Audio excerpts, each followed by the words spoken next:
guys! It's been about 24 hours now since I've finished adding foam into the hips and butt of my sculpture here. And so I'm ready to unwrap it and kind of see how it all cured up. It looks like it cured up pretty good. You know, I can see that there's a couple little gaps here and there where it didn't fully expand into the sculpture, and that's okay. It's okay if there's a little bit of hollow space inside. Really what this does is it just allows me to have kind of a backing to add the cement onto. And yeah, you know, if it was all hollow inside, it would just take a lot of cement in here and that would make it super heavy. So I'm just kind of trying to lighten the weight up a little bit. And yeah, so it's ready to unwrap.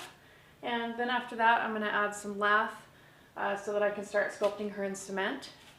So I'm excited about that. While the foam was curing yesterday, I started sculpting her feet a little bit. So I've got two different kinds of epoxy here. This gray one is the 307 Light Flex. These are both Polygem products, but the Flex, it has, you know, a little bit more flex to it, and it's really good for if you're going to just be coating bare metal. So a lot of these legs, there's not really anything other than just the metal to adhere to, and metal can really expand and contract a lot in the sun, so the Flex will kind of move with the metal instead of cracking. And then the toes here, you can see this white part is Easy Carve, and that is a little bit more of a solid epoxy. It doesn't have so much flex, but it's really good for getting, you know, like a lot of material put on at once, because this Flex is kind of, it's more like a butter or something like that. You know, you can just like spread it on there, but it's not quite as moldable as the Easy Carve is. And the Easy Carve has some flex in it too. And you know, if you're not putting it right on metal, if you're putting it over the cement or something like that, then that'll work pretty good. But I went ahead and used the Flex where I was just putting it straight onto the metal. Yeah, so I'm excited to get her all unwrapped and keep sculpting on her.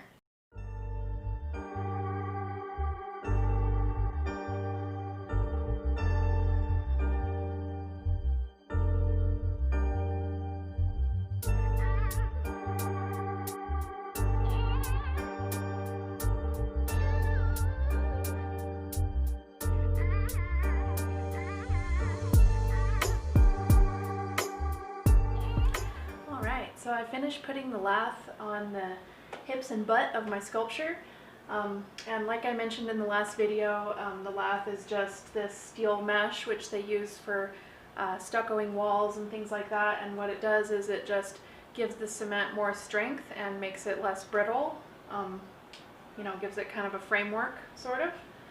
And so what I've basically done with it is I've just wired it to the thin wire that makes up my framework. So it's all wired on there.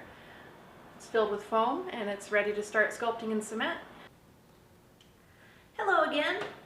I've gotten my lady's hips and butt all covered up with cement. Unfortunately, I didn't get footage of that because it was too hot in the garage and my phone overheated trying to film. So I did not get footage of that. Sorry. Hopefully I'll get some footage of later on when I do the arms up there. You guys will get to kind of see the same process. But now I've totally covered up the hips with cement, and what I'm going to do is I'm going to just kind of even them up now, just kind of even up the shape with a little bit more cement, and then I'm going to do a thin layer of epoxy over the top.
guys, so you can see here that I have added some more cement and built up these hips and legs, and I've also started into her abdomen and back area.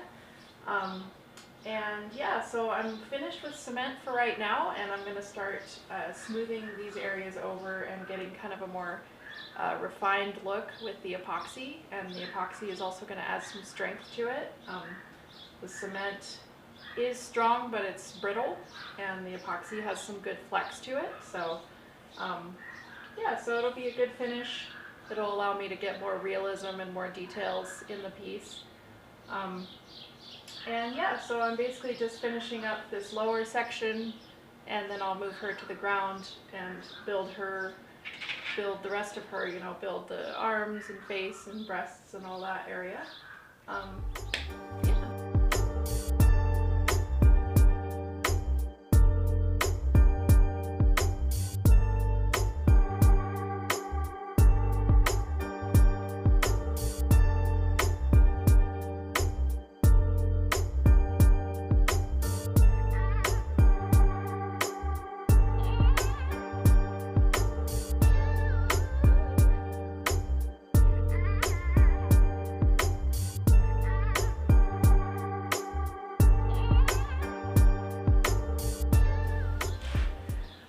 So now you can kind of see how I'm just adding a really thin layer of epoxy over the cement. Just real thin, you know, 1/8 of an inch, something like that. And yeah, basically what it does is it allows me to get a nice texture going on it. And you know, it's less important on these calves and things like that, but on the toes and fingers and face, it'll allow me to get some really good detail work going. And what I'm doing is I'm texturing it with this. It's like a little piece of a scrubby. So I'm just kind of texturing it all over. And what that does is it hides any kind of imperfections, and it also allows me to get an interesting finish with the paint. So when I paint, I usually like to paint one solid color first, and then I kind of dry brush like other colors over the top of it. And so the more texture you have, the easier that process becomes. And we'll do another video on that later on when I'm ready to paint, but that won't be for a while. Yeah, so I'm going to go have some lunch now, but that's just kind of how this process is taking shape. Thanks for watching today. Please don't forget to like and subscribe, and thank you for following my artistic journey. Bye!